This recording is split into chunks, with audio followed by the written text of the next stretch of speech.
Sì. Treno di transito binario 1. Allontanarsi dalla linea gialla. Attenzione! È vietato attraversare il binario. Servirsi del sottopassaggio. Eccolo, eccolo. Arriva. Attenzione! Treno di transito binario 1. Allontanarsi dalla linea Non gialla. sembra una...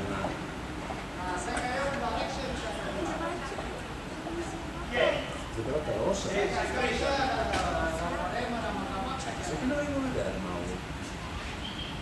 Il Mauro, sempre No, dopo. 186. RTC. O RTC? No, bravo.